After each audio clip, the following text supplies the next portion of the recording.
Hello C C tribes, ഒരു അടിപൊളി മൂവിയുമായി C C ഫാമിലിയിലേക്ക് എല്ലാവർക്കും സ്വാഗതം. ഇന്ന് നമ്മൾ കാണാൻ പോകുന്നത് ലീ ഹ്വാൻ ക്യൂൻ ഡയറക്ഷനിൽ 2013 പുറത്തു വന്ന മിറാക്കിൾ ഇൻ സെൽ നമ്പർ 7 എന്നൊരു കൊറിയൻ മൂവിനെ കുറിച്ചാണ്.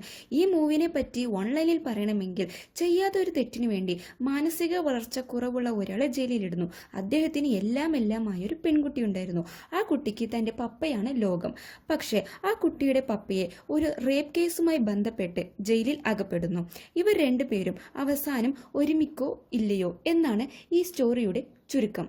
വരൂ, നമുക്ക് മൂവിയിലേക്ക് കടക്കാം.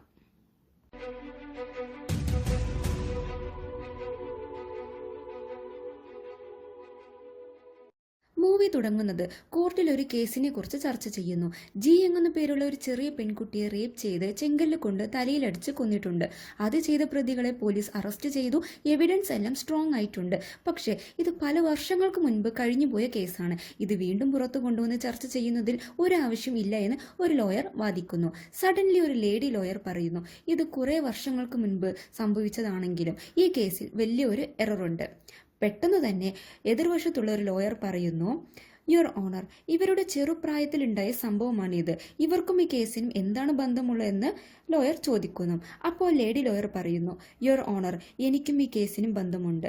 ഞാനൊരു ഇമ്പോർട്ടൻ്റ് ആയ കാര്യം പറയാം. അതെല്ലാം സത്യങ്ങൾ മാത്രം എന്ന് പറഞ്ഞ് ഡീറ്റെയിൽ ആയിട്ട് എല്ലാവരുടെ അടുത്തും കാര്യങ്ങൾ പറയാൻ ആരംഭിക്കുന്നു. മാനസിക വളർച്ച കുറവുള്ള ഒരാൾ, അദ്ദേഹത്തിൻ്റെ പേര് ലീ. അദ്ദേഹത്തിന് യേസാങ് എന്ന പേരുള്ള ഒരു പെൺകുട്ടിയുണ്ട്. ലീ ഒരു മാനസിക വളർച്ച കുറവുള്ള ഒരാളായതുകൊണ്ട് നമ്മളെപ്പോലെ ധനത്തിനോടോ വസ്തുക്കളോടോ താല്പര്യമില്ല. അദ്ദേഹത്തിന് ലോകമെന്ന് പറയുന്നത് തൻ്റെ മകളായ യേസാങ് ആണ്. ആ കുട്ടി ബുദ്ധിശാലിയാണ്. തൻ്റെ പപ്പയ്ക്ക് മകൾ മാത്രമല്ലാതെ ഒരു അമ്മയുടെ സ്ഥാനവും യേസാങ്ങിനുണ്ട്. യേസാങ്ങിന് സെയിലർ മൂൺ എന്ന കാർട്ടൂൺ ക്യാരക്ടർ ഭയങ്കര ഇഷ്ടമാണ്. ആ സെയിലർ മൂൺ കാർട്ടൂണിൻ്റെ പിക്ചറുള്ള ഒരു ബാഗ് സ്റ്റോറിലുണ്ട്. ആ സെയിലർ മൂണിന്റെ ബാഗ് ഇട്ടിട്ട് സ്കൂൾക്ക് പോകണമെന്നാണ് യേസാങ്ങിന്റെ ആഗ്രഹം.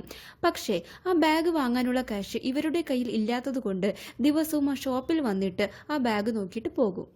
അങ്ങനെ ഒരിക്കൽ ആ സ്റ്റോറിൽ വരുമ്പോൾ ലീ പറയും, തനിക്ക് നാളെ ശമ്പളം കിട്ടും. ആ ശമ്പള പൈസ കൊണ്ട് നിനക്ക് ഈ ബാഗ് വാങ്ങിത്തരും എന്ന് യേസാങ്ങിനോട് പറയുന്നു. അങ്ങനെ ഇവർ സംസാരിച്ചു കൊണ്ടിരിക്കുന്ന സമയത്ത് ആ ബാഗ് വേറെ ഒരു കസ്റ്റമറിന് അവർ എടുത്തു കൊടുക്കുന്നു.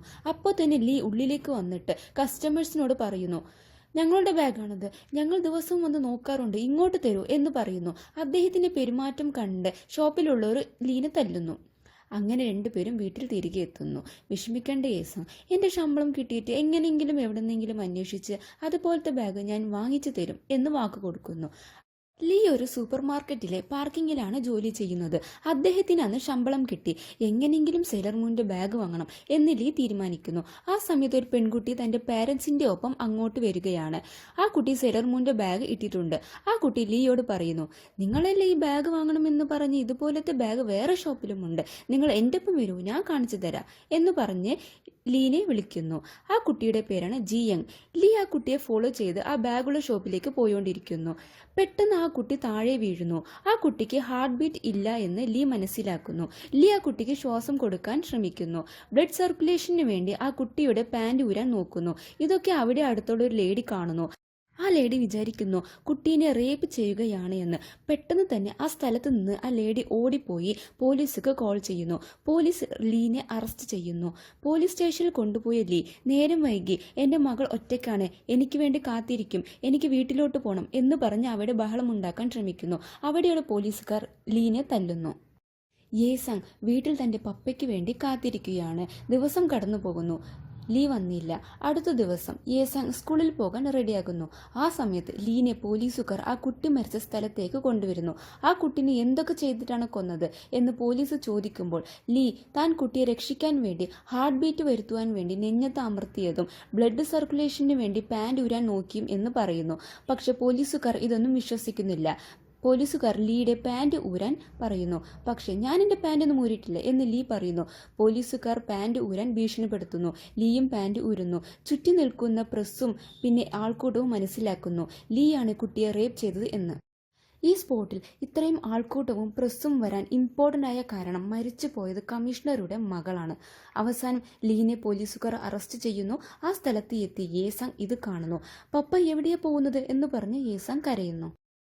യേസാങ്, നീ മഴയിൽ നനയണ്ട, വീട്ടിലേക്ക് പോ, ഞാൻ പെട്ടെന്ന് തന്നെ വീട്ടിൽ വരും എന്ന് ലീ പറയുമ്പോൾ യേസാങ് പപ്പ പപ്പ എന്ന് പറഞ്ഞ് കരയുന്നു. പോലീസുകാർ ലീനെ അറസ്റ്റ് ചെയ്ത് ജയിലിൽ ഇടുന്നു. ജയിലിൽ ഒരു ഓഫീസറുണ്ട്. ജാങ് എന്നാണ് ആ ഓഫീസറുടെ നെയിം. ജാങ് എന്ന പേരുള്ള ഓഫീസർ ലീയുടെ അടുത്ത് സംസാരിക്കാൻ ശ്രമിക്കുന്നു. അടുത്തുള്ള ടേബിളിൽ ഒരു ഫോൺ ഉള്ളത് ലീ ശ്രദ്ധിക്കുന്നു. പെട്ടെന്ന് പോയി ഫോൺ എടുത്ത് തന്റെ മകൾ യേസാങ്ങിനെ വിളിക്കാൻ ശ്രമിക്കുന്നു. അത് കണ്ട ആ ജാങ് എന്ന ഓഫീസർ കലിപ്പായി ആ ഫോൺ കൊണ്ട് തന്നെ ലീനെ തല്ലുന്നു. അങ്ങനെ ലീനെ സെൽ നമ്പർ 7ലേക്ക് കൊണ്ടുപോകുന്നു. ആ സെൽ നമ്പർ 7ൽ ഓൾറെഡി കുറെ പേരുണ്ട്. അതിൽ ലീഡർ എന്ന് പറഞ്ഞൊരു വ്യക്തിയുണ്ട്. ആ ലീഡർ ലീയുടെ കേസ് ഡീറ്റെയിൽസ് നോക്കുന്നു.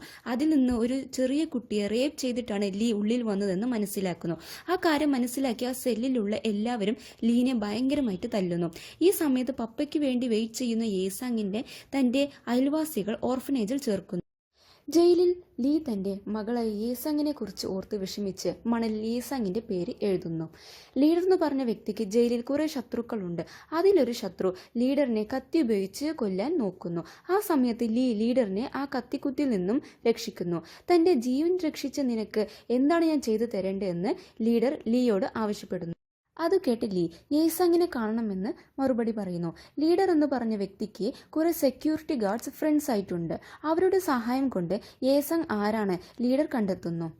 യേസാങ് ഒരു ഓർഫനേജിലാണ്. ആ ഓർഫനേജിൽ ഉള്ളവരെ ഒരു പരിപാടിക്ക് വേണ്ടി ജയിലിൽ ക്ഷണിക്കുന്നു. അതിൽ വരുന്ന കുട്ടികളിൽ യേസാങ്ങുമുണ്ട്. യേസാങ്ങിനെ എടുത്ത് ഒരു ബോക്സിലിട്ടിട്ട് അവർ സെൽ നമ്പർ 7ലേക്ക് കൊണ്ടുവരുന്നു. യേസാങ്ങിനെ കണ്ട് ലീ കരഞ്ഞുകൊണ്ട് യേസാങ്ങിനെ കെട്ടിപ്പിടിക്കുന്നു. പപ്പ, ഇവിടെ എന്താണ് ചെയ്യുന്നത്? എന്താ വീട്ടിൽ വരാത്തത് എന്ന് യേസാങ് കരഞ്ഞുകൊണ്ട് ചോദിക്കുന്നു. എനിക്ക് എന്താണ് ഇവിടെ സംഭവിക്കുന്നത് ഒന്നും മനസ്സിലാവുന്നില്ല എന്ന് ലീ മറുപടി പറയുന്നു. ഓർഫനേജിൽ നിന്നും പരിപാടിക്ക് വന്ന കുട്ടികളിൽ നിന്നും ഒരു കുട്ടിയെ എടുത്ത് സെല്ലിലോട്ട് കൊണ്ടുവന്ന കാര്യം പുറത്തറിഞ്ഞാൽ വലിയ ഒരു പനിഷ്മെന്റ് കിട്ടുമെന്ന് പറഞ്ഞ് സെല്ലിലുള്ള ഒരു വ്യക്തി അവിടെയുള്ള ഒരു സെക്യൂരിറ്റി ഗാർഡിനെ വിളിച്ച് അറിയിക്കാൻ ശ്രമിക്കുന്നു. ഇതറിഞ്ഞ യേസാങ് ഓടി വന്ന് ആ വ്യക്തിയുടെ കൈ പിടിച്ച് പ്ലീസ് പറയരുത് എന്ന് പറഞ്ഞ് കരയുന്നു. യേസാങ്ങിന്റെ കരച്ചിൽ കണ്ട ആ വ്യക്തിക്ക് സെക്യൂരിറ്റി ഗാർഡിനോട് പറയാനൊന്നും തോന്നിയില്ല. എന്തിനാണ് എന്നെ വിളിച്ചതെന്ന് സെക്യൂരിറ്റി ഗാർഡ് ചോദിച്ചതിന് എന്താണ് പറയണമെന്ന് അറിയാതെ ഇവിടെയുള്ള ബ്രെഡൊക്കെ കഴിഞ്ഞു, ഇവരെല്ലാവരും കഴിച്ചു തീർത്തു, എനിക്ക് കഴിക്കാൻ ഒന്നുമില്ല, അത് പറയാനാണ് വിളിച്ചത് എന്ന് ആ വ്യക്തി പറയുന്നു. ഇത് കേട്ട ആ സെക്യൂരിറ്റി ഗാർഡ് ഒരു ബ്രെഡ് എടുത്ത് ആ വ്യക്തിയുടെ മുഖത്ത് വലിച്ചെറിയുന്നു. ഓർഫനേജിൽ നിന്നും പരിപാടിക്ക് വന്ന് എല്ലാവരും തിരിച്ചു പോകുന്ന സമയമായി. ഇതറിഞ്ഞ് സെൽ നമ്പർ 7ൽ ഉള്ള എല്ലാവരും യേസാങ്ങിനെ ഒരു ബോക്സിലാക്കിയിട്ട് അവരുടെ അടുത്തേക്ക് എത്തിക്കാൻ നോക്കുന്നു. പക്ഷെ അതിനു മുന്നേ ആ പരിപാടിക്ക് വന്നവരെല്ലാം തിരിച്ചുപോയി. ഒന്നും ചെയ്യാൻ കഴിയാതെ യേസാങ്ങിനെ സെൽ നമ്പർ 7ൽ തിരിച്ചു കൊണ്ടുവരുന്നു. അങ്ങനെ യേസാങ് ലീന്റെ ഒപ്പം സെൽ നമ്പർ 7ൽ പെട്ടു. ഞാൻ സെയിലർ മൂന്റെ ബാഗ് ചോദിച്ചത് കൊണ്ടല്ലേ ഇത്രയും പ്രശ്നം എന്ന് യേസാങ്ങിന്റെ ചോദ്യത്തിന് ഞാൻ തീർച്ചയായും ആ സെയിലർ മൂൺ ബാഗ് നിനക്ക് വാങ്ങിത്തരും എന്ന് വാക്ക് കൊടുക്കുന്നു. സെൽ നമ്പർ 7ലെ സീലിംഗ് റൂഫിൽ നക്ഷത്രങ്ങൾ ഉള്ളതുപോലെ ഇവർ സെറ്റ് ചെയ്തത് കണ്ട യേസാങ് നല്ല ഭംഗിയുണ്ട് എന്ന് ഉറക്കെ പറയുന്നു. പുറത്തുണ്ടായ ഒരു സെക്യൂരിറ്റി ഗാർഡ് യേസാങ്ങിന്റെ ശബ്ദം കേൾക്കുന്നു. അപ്പോൾ തന്നെ ആ സെക്യൂരിറ്റി ഗാർഡ് സെൽ നമ്പർ 7ന്റെ അടുത്ത് വന്നിട്ട് ഇവിടെ ഒരു പെൺകുട്ടിയുടെ ശബ്ദം കേട്ടല്ലോ എന്ന് ചോദിക്കുന്നു. അതിൽ ഉണ്ടായ ഒരാൾ ഞാനാണ് സർ പെൺകുട്ടിയുടെ വോയിസിൽ സംസാരിച്ചത്, നല്ല ഭംഗിയുള്ള സ്റ്റാർസ് എന്ന് പെൺകുട്ടിയുടെ ശബ്ദത്തിൽ പറയുന്നു. ഇത് കേട്ട് സെക്യൂരിറ്റി ഗാർഡ് ടെൻഷനായി അവിടെ നിന്ന് പോകുന്നു. അടുത്ത ദിവസം സെൽ നമ്പർ 7ലുള്ള എല്ലാവരും യേസാങ്ങിന്റെ ഒപ്പം സന്തോഷത്തോടെ കളിച്ചിരിക്കുന്നു. ആ ജയിലിൽ തന്നെ വേറൊരു പരിപാടിക്ക് വേണ്ടി ആൾക്കാർ വരുന്നുണ്ടെന്ന് മനസ്സിലാക്കിയ സെൽ നമ്പർ 7ലുള്ള എല്ലാവരും യേസാങ്ങിനെ അവരുടെ ഇടയിൽ കൊണ്ടുപോയി വിടണമെന്ന് തീരുമാനിക്കുന്നു. അങ്ങനെ യേസാങ്ങിനെ അവരുടെ ഇടയിൽ കൊണ്ടുപോയി ആക്കുന്നു. അപ്പോഴാണ് അവർ തിരിച്ചറിയുന്നത് ഇവിടെ നടക്കുന്നത് വേറെ ഒരു പരിപാടിയാണ്. ഈ ഈവന്റിൽ വെച്ച് യേസാങ്ങിനെ കണ്ടാൽ വലിയൊരു പ്രശ്നമാവുമെന്ന് അവർ തിരിച്ചറിയുന്നു. ആ സമയത്ത് ജാങ് എന്ന ഓഫീസർ കഴിഞ്ഞ ഓർഫനേജ് ഈവൻസിന്റെ ഫോട്ടോസ് നോക്കുന്നു. ഈവന്റിന്റെ സ്റ്റാർട്ടിങ്ങിൽ എടുത്ത ഫോട്ടോസിൽ 3 കുട്ടികളുള്ള ഫോട്ടോസ് ഉണ്ട്. പക്ഷേ ഈവന്റിന്റെ അവസാനത്തിൽ നോക്കിയ ഫോട്ടോസിൽ 2 കുട്ടികൾ മാത്രമുള്ളൂ. ആ ഒരു പെൺകുട്ടി എവിടെയെന്ന് ജാങ് ആലോചിക്കുന്നു. ജാങ്ങിന്റെ അടുത്തു നിന്ന് ഒരു security guard sir, cell number 7ൽ ഒരു ചെറിയ കുട്ടിയുടെ ശബ്ദം കേട്ടു, അന്വേഷിക്കാൻ പോയപ്പോൾ അത് അവർ മിമിക്രി ചെയ്തതാണെന്ന് പറയുന്നു. അങ്ങനെ അവർ സെൽ നമ്പർ 7ൽ ഇൻസ്പെക്ഷന് വേണ്ടി പോകുന്നു. അവിടെ യേസാങ്ങിനെ അവർ കണ്ടെത്തുന്നു. അങ്ങനെ യേസാങ്ങിനെ ഓർഫനേജിലേക്ക് തിരികെ പറഞ്ഞയക്കുന്നു. ലീയെ തനിച്ചൊരു റൂമിൽ കൊണ്ടുപോയി കെട്ടിയിടുന്നു. ഈ സമയത്ത് ജയിലിലുണ്ടായ ഒരു കുറ്റവാളി കാരണം ജയിൽ മുഴുവനും കത്തിപ്പിടിക്കുന്നു. ആ കുറ്റവാളിയെ തടുക്കാൻ ശ്രമിക്കുന്ന ഓഫീസർ ജാങ് ഒരു റൂമിൽ കുടുങ്ങുന്നു. ഫയർ കാരണം സെല്ലിലുണ്ടായ എല്ലാ പ്രിസണേഴ്സും പുറത്തു കൊണ്ടുവരുന്നു. റൂമിൽ കെട്ടിയിട്ട ലീയും പുറത്തേക്ക് വരുന്നു. പുറത്തേക്ക് വന്ന ലീ റൂമിൽ ഫയറിൽ കുടുങ്ങിയ ഓഫീസർ ജാങ്കിനെ കാണുന്നു. പെട്ടെന്ന് തന്നെ ഓഫീസറിനെ രക്ഷിക്കാൻ ശ്രമിക്കുന്നു. ഫയറിൽ നിന്ന് രക്ഷപ്പെട്ട ഓഫീസർ ജാങ്ക് ലീനെ കുറിച്ച് ഓർക്കുന്നു. ലീയുടെ ജീവൻ അപകടത്തിലാണെന്ന് മനസ്സിലാക്കിയിട്ടും തൻ്റെ ജീവൻ രക്ഷിച്ച് അദ്ദേഹം എന്തിനാണ് ഇത്ര വലിയ തെറ്റ് ചെയ്തത് എന്ന് അദ്ദേഹം ആലോചിക്കുന്നു. കുറച്ചു നാളുകൾക്ക് ശേഷം യേസാങ് തൻ്റെ സ്കൂൾ ടീച്ചറിനെ കണ്ട് പറയുന്നു, എനിക്ക് പപ്പയെ കാണാൻ സഹായിക്കൂ എന്ന്. അങ്ങനെ ആ ടീച്ചറും യേസാങ്ങിനെ ജയിലിൽ കൊണ്ടുപോകുന്നു. കുറെ ദിവസത്തിന് ശേഷം കണ്ടുമുട്ടുന്നതിൻ്റെ സന്തോഷം കൊണ്ട് ലീ ഓടി വന്ന് യേസാങ്ങിനെ എടുക്കാൻ ശ്രമിക്കുന്നു. പക്ഷെ അവരുടെ ഇടയിൽ കണ്ണാടിയുണ്ട്. എപ്പോഴാണ് പപ്പ വീട്ടിൽ വരിക? പെട്ടെന്ന് വരൂ എന്ന് യേസാങ് ലീനോട് പറയുന്നു. പെട്ടെന്ന് തന്നെ വരാം എന്ന് ലീ മറുപടി പറയുന്നു. മീറ്റിംഗ് ടൈം കഴിയുന്നു. അവർ ലീനെ ഉള്ളിൽ കൊണ്ടുപോകുന്നു. ഇതൊക്കെ ഓഫീസർ ജാങ്ക് കണ്ടുകൊണ്ടിരിക്കുന്നു. ജാങ്കിൻ്റെ മോനെ കുറിച്ച് ഓർക്കുന്നു. തൻ്റെ മകൻ ചെറുപ്രായത്തിൽ തന്നെ മരിച്ചുപോയി. ജയിലിലുള്ള ലീ ആരോടും മിണ്ടാതെ തനിച്ചിരുന്ന് യേസാങ്ങിനെ കുറിച്ച് ഓർത്ത് വിഷമിക്കുന്നു. ഇത് ശ്രദ്ധിച്ച ഓഫീസർ ജാങ്ക് യേസാങ്ങിനെ കാണാൻ പോകുന്നു. ആ സമയത്ത് ഭക്ഷണം ശരിക്കും കഴിക്കാത്തത് കൊണ്ട് യേസാങ് ഹോസ്പിറ്റലിൽ അഡ്മിറ്റഡ് ആണ്. ഓഫീസർ ജാങ്കിനോട് യേസാങ് പറയുന്നു, എങ്ങനെയെങ്കിലും എൻ്റെ പപ്പയുടെ ഒപ്പം എന്നെ ജയിലിലിടൂ എന്ന് ചോദിക്കുന്നു. അടുത്ത സീൻ സെൽ നമ്പർ 7 കാണിക്കുന്നു. അവിടെ ഒരു ബോക്സ് വരുന്നു. അവർ ബോക്സ് തുറന്നു നോക്കുമ്പോൾ അതിൽ നിന്ന് യേസാങ് ചാടി എണിക്കുന്നു. യേസാങ്ങിനെ കണ്ട് ലീ ഭയങ്കരമായിട്ട് സന്തോഷിക്കുന്നു. ദിവസവും സ്കൂൾ കഴിഞ്ഞ് യേസാങ്ങിനെ ഓഫീസർ ജാങ് സെൽ നമ്പർ 7 കൊണ്ടുപോയി വിടുന്നു. സെൽ നമ്പർ 7 എല്ലാവരും യേസാങ്ങുമായി കളിക്കുകയും പഠിക്കുകയും ഒക്കെ ചെയ്യുന്നു. ലീ ഒരു ചെറിയ പെൺകുട്ടിയെ റേപ്പ് ചെയ്ത കേസിലാണ് ജയിലിൽ വന്നത്. ആ കേസിന്റെ സെക്കൻഡ് ഹിയറിംഗ് വരുന്നുണ്ട്. ശരിക്കും എന്താണ് സംഭവിച്ചെന്ന് നമുക്ക് നോക്കാം. സെയിലർ മൂന്റെ ബാഗ് വാങ്ങാൻ വേണ്ടി മരിച്ചുപോയ ആ പെൺകുട്ടിയുടെ പിന്നിൽ ലീ പോയോണ്ടിരിക്കുന്നു. പോകുന്നതിനിടയ്ക്ക് ആ പെൺകുട്ടിയുടെ കാല് തട്ടി താഴെ വീഴുന്നു. വീഴാതിരിക്കാൻ വേണ്ടി ആ പെൺകുട്ടി അടുത്തുള്ള ഒരു ഷോപ്പിലെ കയർ പിടിച്ച് വലിക്കുന്നു. ആ കയറിൽ കെട്ടിവെച്ചിരുന്ന ഒരു കല്ല് ആ കുട്ടിയുടെ തലയിൽ വീണ് ആ കുട്ടി മരിക്കുന്നു. താഴെ വീണ പെൺകുട്ടിയെ രക്ഷിക്കുവാൻ വേണ്ടി ലീ ശ്രമിക്കുന്നു. അത് കണ്ട് ആ വഴി വന്ന ഒരു ലേഡി തെറ്റിദ്ധരിച്ച് പോലീസിനെ വിവരം അറിയിക്കുന്നു.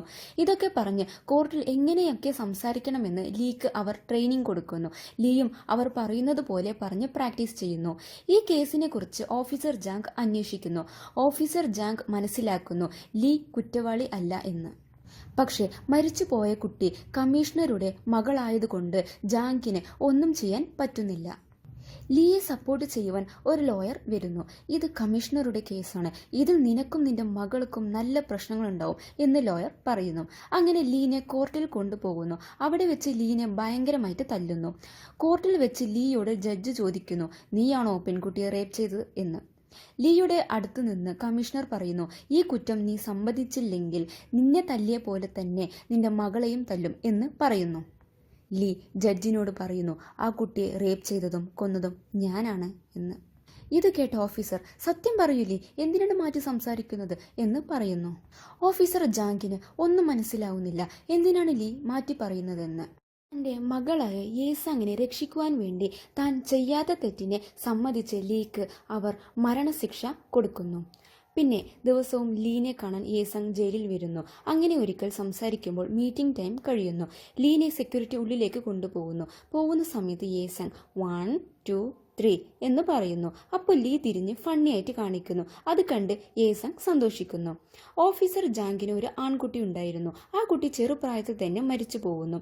അതുകൊണ്ട് ഓഫീസർ ജാങ്കിന് കുട്ടികളില്ല. ജാങ്ക് യേസാങ്ങിനെ തൻ്റെ സ്വന്തം മകളെ പോലെ നോക്കാൻ തുടങ്ങുന്നു. യേസാങ് സെൽ നമ്പർ 7 ഉള്ള എല്ലാവർക്കും ലെറ്റേഴ്സ് എഴുതി അയക്കാറുണ്ട്. ലീക്ക് മരണശിക്ഷ കിട്ടിയ കാര്യം അറിയാതെ യേസാങ്, പപ്പ പെട്ടെന്ന് എൻ്റെ അടുത്തേക്ക് വരൂ എന്ന് ലെറ്റേഴ്സിൽ എഴുതിയിരിക്കുന്നു. പപ്പയ്ക്ക് മാത്രമല്ലാതെ സെൽ നമ്പർ 7 ഉള്ള എല്ലാവർക്കും യേസാങ് ലെറ്റേഴ്സ് എഴുതിയിട്ടുണ്ട്. യേസാങ്ങിൻ്റെ ക്ലാസ് ടെസ്റ്റിൽ ഫുൾ മാർക്ക് കിട്ടിയ പേപ്പർ കൊണ്ടുവന്ന് യേസാങ് ലീക്ക് കാണിക്കുന്നു. ലീ അത് കണ്ട് സന്തോഷിക്കുന്നു. ലീ നല്ലൊരു വ്യക്തിയാണ്, ലീ മരിക്കരുത് എന്ന് പറഞ്ഞ് സെൽ നമ്പർ 7 എല്ലാവരും ലീനെ രക്ഷിക്കാൻ പ്ലാൻ ചെയ്യുന്നു. യേസാങ്ങിൻ്റെ സ്കൂൾ സ്റ്റുഡൻസിൻ്റെ ഒരു ഫംഗ്ഷൻ ജയിലിൽ നടക്കുന്നുണ്ട്.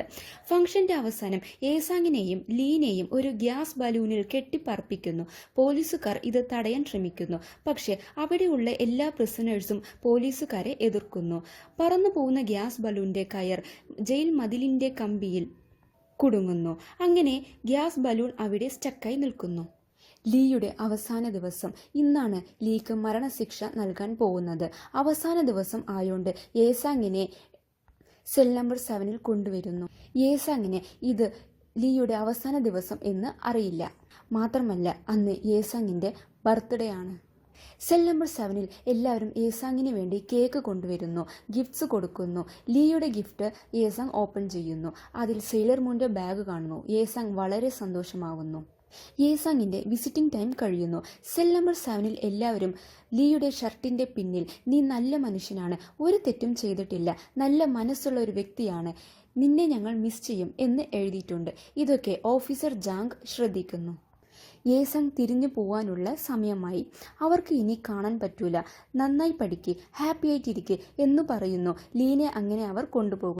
യേസാങ്ങിന് അറിയില്ലായിരുന്നു ഇത് ലീയുടെ അവസാനത്തെ പോക്കാണ് എന്ന്. ലീ പോകുന്നത് കണ്ട യേസാങ് 1 2 3 എന്ന് പറയുന്നു. പക്ഷെ ഇപ്രാവശ്യം ലീ തിരിഞ്ഞു നോക്കിയില്ല.